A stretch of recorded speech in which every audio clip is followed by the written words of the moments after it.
मोंटू और कलावती का खुल गया राज। राध्या ने उठाए मोंटू और उसके परिवार पर बड़े सवाल।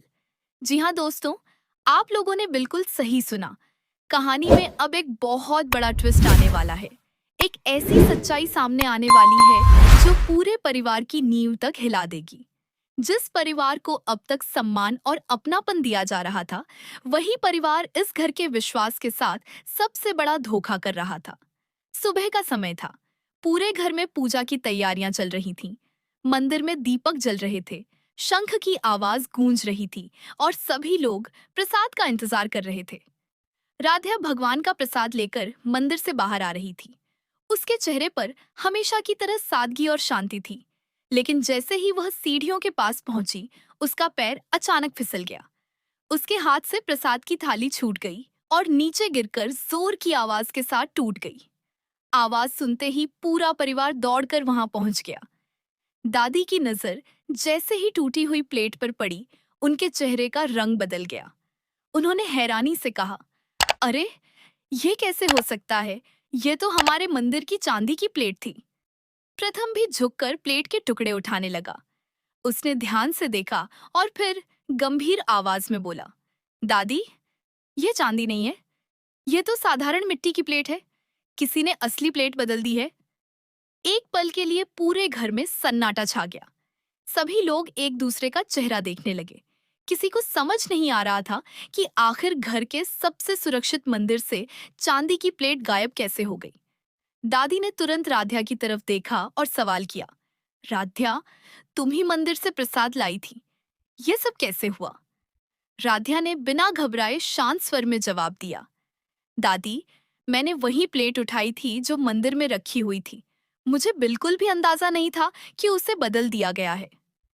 इसी बीच प्रथम की मामी ने मंदिर में रखा चांदी का दीपक उठाया, लेकिन वह भी मिट्टी का निकला। अब सभी के चेहरों पर चिंता साफ दिखाई देने लगी। एक एक करके पूजा में इस्तेमाल होने वाले कई बर्तन देखे गए और हर किसी की जगह नकली सामान रखा हुआ मिला। घर में हड़कंप मच गया। किसी ने कहा, लगता है घर में चोरी हुई है। तो किसी ने कहा, लेकिन बाहर से कोई अंदर आया ही नहीं। दोस्तों, अगर आप लोग भी प्रथम और राध्या को पसंद करते हैं, तो अभी के अभी इस वीडियो को एक लाइक करके चैनल को जरूर से जरूर सब्सक्राइब करें। दादी ने गंभीर आवाज में कहा, इस घर में बिना मेरी इजाजत कोई आ जा नहीं सकता। अगर चोरी हुई है तो जरूर किसी अपने ने की है। राध्या कुछ पल तक चुप रही। वह जानती थी कि बिना सबूत के किसी का नाम लेना ठीक नहीं होगा, लेकिन उसके मन में पिछले कुछ दिनों की कई बातें घूम रही थीं। उसने धीरे से कहा, दादी, पिछले कुछ दिनों में मोंटू, कलावती और उनके घर वाले कई बार मंदिर के आसपास अकेले दिखाई दिए थे। उस समय मुझे थोड़ा अजीब जरूर लगा था, लेकिन मेरे पास कोई सबूत नहीं था। राध्या की बात पूरी भी नहीं हुई थी कि दादी का गुस्सा फूट पड़ा। उन्होंने आवेश में आकर कहा, बस करो राध्या, हर बात में शक करना अच्छी आदत नहीं होती। रिश्तेदारों पर इस तरह आरोप लगाना बहुत गलत है। इतना कहकर दादी ने गुस्से में राध्या को जोरदार थप्पड़ मार दिया। पूरे घर में सन्नाटा छा गया। राध्या की आंखें भर आईं, लेकिन उसने एक शब्द भी नहीं कहा। उसने बस अपनी नजरें नीचे कर ली। प्रथम का दिल अंदर ही अंदर टूट गया। उसे लगा कि राध्या के साथ अन्याय हुआ है, लेकिन वह जानता था कि भावनाओं से नहीं, सबूतों से सच सामने आएगा। उधर कलावती ने मौका देखकर गुस्से का नाटक शुरू कर दिया। उसने ऊंची आवाज में कहा, अगर इस घर में हमारी इतनी बेइज्जती हो रही है, तो हम यहाँ एक पल भी नहीं रुकेंगे। मोंटू भी तुरंत उसके साथ खड़ा हो गया। दोनों जल्दी जल्दी अपना सामान समेटने लगे। कलावती ने अपना बड़ा बैग उठाया और सीढ़ियों की तरफ बढ़ गई।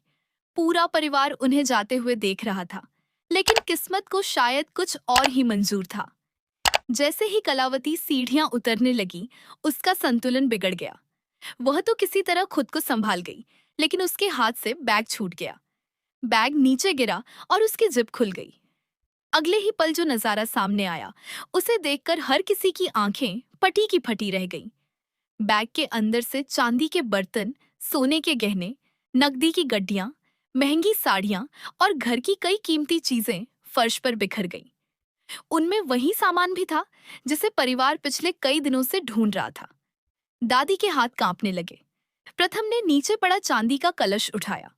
उसके नीचे परिवार का पुराना निशान बना हुआ था। अब किसी भी तरह का शक बाकी नहीं बचा था। मोंटू का चेहरा